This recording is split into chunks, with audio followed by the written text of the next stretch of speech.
put so much pressure on ourselves to make every decision that's the right decision. And the older that I get, I mean, looking back now, I can say that, like, take a deep breath. You're going to be fine. Like, you don't have to know it all right now. Yeah. What was your experience? Oh, yeah. I mean, my story is really long, so I won't make it too long. But I was called into ministry when I was in high school. I was 16, called into ministry, went to this conference because I was like, okay, this, you're supposed to go to conferences, right? When you get called into ministry, that's what you do. That's what and you do. You go figure things out. And so I got on a plane the first time I ever flew. I flew to Richmond, Virginia, and went to this conference where you were supposed to like assess your calling. And I was like, all right, I'm called. I'm going to do it. And I went to Mars Hill, and God opened up all kinds of doors for me to go there. I was a religion major. I took an Old Testament class, and it was awful. Worst, most boring class on the face of the planet. And I was like, God, I don't think I can do this. What? Are you sure you've called me into ministry? This is terrible. And so I changed my major to communication, and I went from bored to excited. I was like, oh, this is so much. This is so cool. I like this. This is fun. Well, then I got what I thought super distracted. Not 20 years. I had a great career in fundraising because of my communication degree. And I was like, okay, God, I mean, I was like, I have been disobedient. This is not what you called me to. You called me to ministry, and I'm not doing ministry. What am I doing? And then in 2015, he said, okay, go to seminary. I'm going to call you back to ministry, go to seminary. And I was like, what am I going to do with that? I'm now a fundraiser. I can't switch careers. I've been doing this for 25 years. And he goes, no, just go do it. And so then I got, anyway, long story short, here I am at the Light FM doing fundraising and ministry. And it was like a light bulb went off over my head. And God said clearly to me, this is the thing I've been preparing you for since I called you into ministry. You were not disobedient. You were in my will, but I didn't know it, and I didn't feel it until all of a sudden the light bulb went off. And I was like, oh God, I see. And he had orchestrated all of these steps.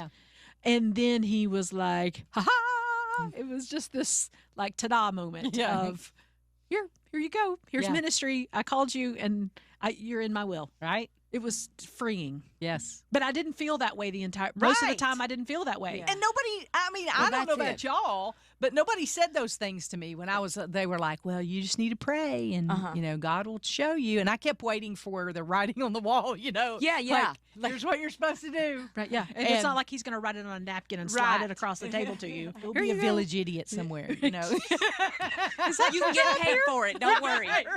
Right. It's not Barnum and Bailey Clown College like you thought. Okay. So what about you, TK? Because I mean, I know you got a lot of experience in your background. I mean, I'm serious. No, it's true. It's true. But Weird it's ones. all kind of. I mean, I look back now on your life, just what I know about it, and think, wow, God was preparing you every step of the way. Yeah, and exactly like you said, it didn't feel at all like that. And I'm wondering, like, the thought that came to my head, the question that I was thinking is, what if we'd made different decisions? How God would have still orchestrated it, right? So there really are no there are no decisions that he can't make right. Right. Yes. I would think that's a better way of saying it. But I have so many weird little offshoots in my life. The first thing I did was start out as an actor. And that's because I had gone through some trauma, and acting was the best way that I didn't have to be me. So I did acting for a while, and then after a while with that, I started doing waiting tables. And then I started doing physical fitness, like personal training, exercise instruction. Then I got my degree in clinical social work and worked as a social worker for a while. And then I got a job in radio, like way out of the blue from a friend of mine, husband, like just asked me to be on the morning show with him. I'm like, I don't even know what to do. He said, I don't care. So I did radio. And so I worked in radio there for about 3.5 years. So all those weird backgrounds and then radio. And I got fired too from my radio job. And I'd never been fired before If I were Yeah. a people pleaser, that's very painful. I know, right? Amen, sister. Terrible. Yes. So, but I was like, when I look back, I think maybe God was calling me to quit, but I didn't. But anyway, Yeah. he took care of it. Yeah. He rectified a situation. Rectified Yeah. the situation, Yes. just like that. Yeah. He made the decision right. Yeah. But anyway, then I started working as an exercise specialist, and I remember driving down the road at some point, going, "What was the radio thing all about, God?" Yeah. Because everything else kind of made sense in my life, but what was this radio? This weird 3.5 years in radio. What was that all about? And I worked for 6 years in as a exercise specialist. Yeah. Before Carol called me and said, "Hey, you want to meet up and talk about Wanna talk? radio again?" Yeah. But I never would have thought that there was going to be another chapter in my radio career. Right. And I think I'm a lifer here. Yeah. I think this is it for me. I think Yeah. I want to be here as long as I'm going to be working. Right. And so radio ministry. How does one prepare for a radio ministry? Acting, Mm-hmm. exercise, health oriented kind of thing. Social work. Social work. Because you have to work with a bunch of crazy people like me. True story.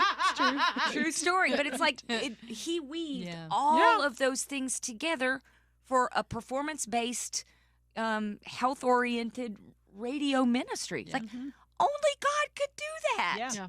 That doesn't even make sense. Absolutely. Yeah. Yeah. Yeah. And it doesn't make sense. I think Yeah. that's the key point in that too, is it doesn't make sense. And so No. sometimes when you're in God's will, it also doesn't make sense. You know, it's not going to be that crystal clear writing it on a Pathway. napkin. That the line is not linear. Yeah. The line has a whole lot of ups and downs, and it has a whole lot of squigglies and a whole lot of spirals and a whole lot of, weird boxes that you jump in and out Have you of. seen there's a cartoon that says that my idea of God's will for my life, and it's like a straight line. Yeah. And then it's like God's plan for my life, and it goes up, down, all around. Yep. Here and there and everywhere. Yeah, And that's a representation of that. And if it were linear, it would not be near as much fun. Right. Yeah. Or near as much. we wouldn't have to trust Well, as much. yeah, it's not. Yes, that's it. It's the God is in control. Right. And so he also wants the glory for himself. And he also wants to show that it can be nothing but him. Like that it's not us, it's not our will. It's that he actually has a plan. He has a plan for each and every one of us, and he's working out the plan. And it's his plan, it is not our plan. Yep. He takes our opinion into consideration. Sometimes. I mean, it's not our plan, it's his. Right. Right. Right. Yeah. But So how could anyway. how could he weave us all together here? He does. Yeah. That should Yeah. be faith building. Oh, absolutely.